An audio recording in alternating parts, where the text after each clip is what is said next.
I believe what makes the Birmingham music scene different is that it's very, very unestablished. It's in a very, almost in a state of limbo at this point where it's undecided. It doesn't know which direction it wants to go. And I feel that as a local musician, that it's partially my responsibility and everyone's responsibility, anybody with a passion or a dream here, to help build that and make it something.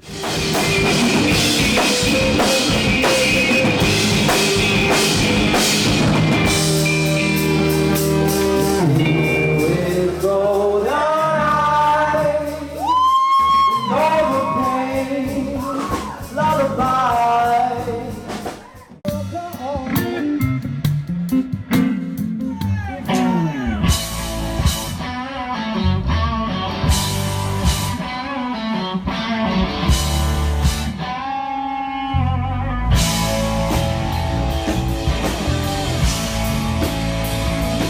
I had been dabbling in musical theater my whole life since I was a kid. I've been writing songs since I could literally talk, but it was never something serious. It was just something to do. It was just something to do in my free time. But I remember I was listening to this song by Lo-Fi Levi in my car, and I was like, I could do that. Like, what's keeping me from making something like that? Like, I'd been making terrible SoundCloud rap for years, and I was like, what's stopping me from making music that makes people feel something? Sat down, plugged out some piano chords, grabbed a book, grabbed a pencil, wrote something down, made a song, and it was so bad, but I couldn't help but just be so enthralled by it. Like, it was like my child, and I was like, I want to grow this. I want to see this mature. I want to nurture this into something great. And that is when I knew that music was my passion, what I wanted to be doing for the rest of my life.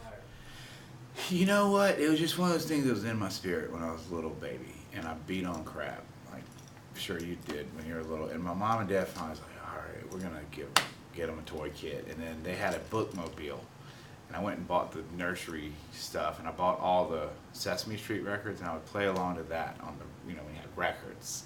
So I just have go nuts. And when I was 12, I got a real drum set. I got a real particular drum set teacher.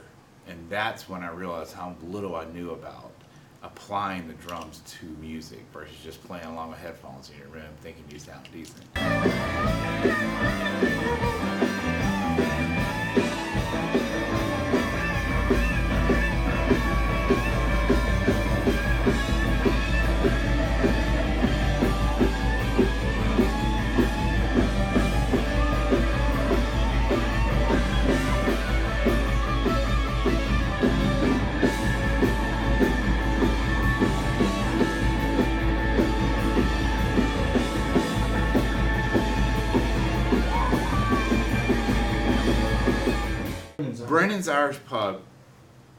Brennan's Irish Pub has a great sounding room, and it's great for dynamics when you're playing like Coleman Hawkins meets Ahmad Jamal meets Duke Ellington meets early Joe Henderson. You can really get your dynamics on, so to speak, as a drummer. And I find that the Birmingham jazz musicians here really like that. They like, because we're from the South, so it's just a very sensitive music. And I love that about Southern musicians. Northern musicians it's just a different sensitivity, but culturally, I like being in the South and staying in the South, Southern jazz. When it comes to local musicians, inspiration really has been drawn from Riverbend for a long time, probably like coming up on half a decade. I've been watching those guys play since I was in middle school, and they've just grown exponentially from there, and it absolutely blows my mind because they're the best guys, they're the best of friends, and they make awesome music. And then other local people, you got mad jazz bands with incredible talent. You got kids from ages of 10 to old men in their 70s making music, trying to get shows, trying to get their name out there, and just doing what they love. But when it comes to a global scale, coming from inspiration and musicians, Frank Sinatra, of all people, Frank Sinatra, majorly. Frank Ocean, a lot of Franks in there. And really just jazz music as a whole. just grew up around a lot of jazz musicians, listening to a lot of jazz music, and that's where I personally pull a lot of musical inspiration from. And that's typically the path I've been walking the past couple of years when it comes to music. Well, being a jazz drummer here in Birmingham and just kind of a drummer, I kind of have to spread myself out. A lot of cogs in the wheel, so to speak. So I teach here at BSC, and have a great student, Sims, and he challenges me to get back to some of my jazz roots and being able to go out and play with people like Chad Fisher or Gary Wheat at Brennan's Irish Pub, or some of the other ones. I forgot some of the other clubs downtown.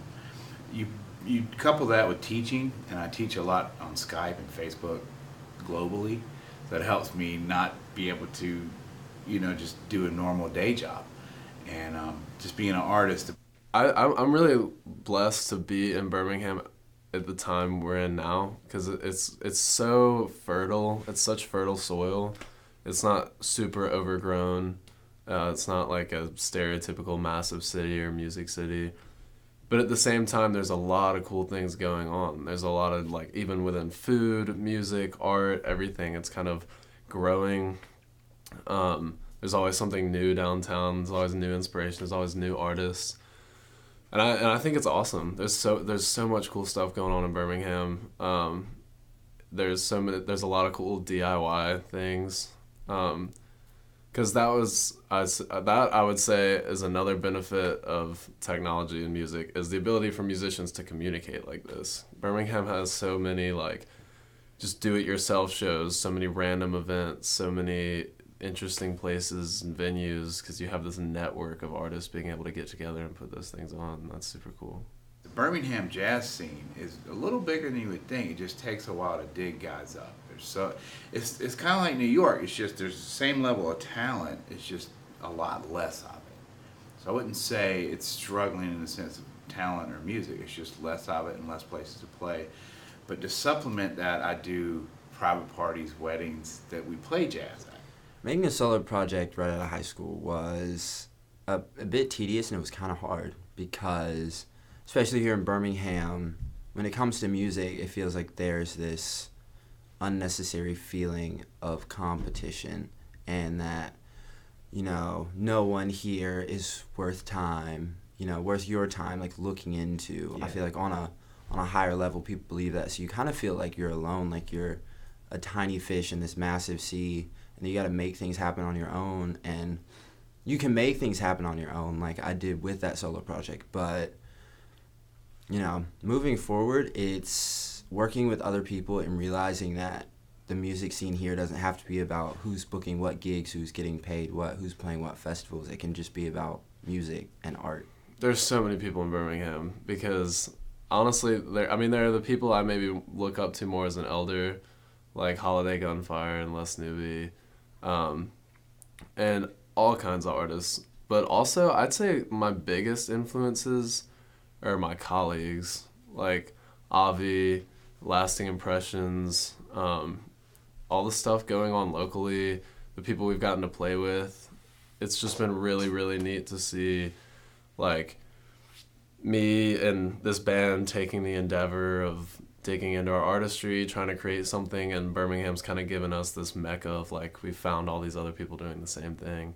And I think it's cool to see how we all inspire each other. Isn't that right? I truly do believe that the music scene in Birmingham is something that cannot be compared to any other place, because it's so unestablished here that we're in this incredible position to make it whatever we want it to be. It's in such a baby phase that it can be molded into something so incredible. And I feel like in the coming years, the artist and the art being produced from Birmingham is going to blow people away. From the 6-string, 12-string guitar, Marcelo!